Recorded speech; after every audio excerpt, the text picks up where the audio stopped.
சென்னை தரமணியில் உள்ள எம்ஜிஆர் திரைப்பட பயிற்சி நிறுவன வளாகத்தில் 5 கோடி ரூபாய் மதிப்பில் புனரமைக்கப்பட்ட படப்பிடிப்பு தளத்தை முதலமைச்சர் மு.க.ஸ்டாலின் காணொலி காட்சி வாயிலாக திறந்து வைத்தார். இதுகுறித்தான மேலும் விவரங்களோடு இணைகிறார் செய்தியாளர் ராஜகுமரன். விவரங்களை பகிரலாம். சென்னை தரமணியில் தமிழ்நாடு அரசு எம்ஜிஆர் திரைப்படம் மற்றும் தொலைக்காட்சி பயிற்சி நிறுவன வளாகம் அமைந்திருக்கின்றது. அந்த பகுதியிலே திரைத்துறையினருக்கு உதவக்கூடிய விதமாக இந்த சென்னையிலே புதிய படப்பிடிப்பு தளத்தை உருவாக்கி தர வேண்டும், திரைத்துறையினருக்கான சிரமங்களையும் செலவுகளையும் குறைப்பதற்கான ஒரு நடவடிக்கையாக அதுபோன்ற ஒரு படப்பிடிப்பு தளம் வேண்டும் என்று தமிழ்நாடு முதலமைச்சர் தொடர்ச்சியாக தென்னிந்திய திரைப்பட தொழிலாளர் சம்மேளனம் உள்ளிட்டவர்கள் வலியுறுத்தி வரக்கூடிய நிலையில்தான் ஏற்கனவே அங்கு இருந்த படப்பிடிப்பு தளம் தற்பொழுது 5 கோடியே 10 லட்சம் ரூபாய் செலவில் முழு அளவில் புனரமைக்கப்பட்டிருக்கின்றது.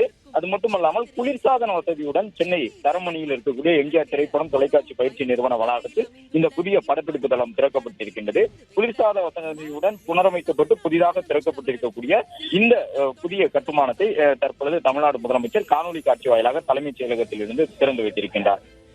பிளே ஸ்டோர் மற்றும் ஆப் ஸ்டோரில் இருந்து பாலிமர் செயலியை QR கோடு மூலம் பதிவிறக்கம் செய்யுங்கள்.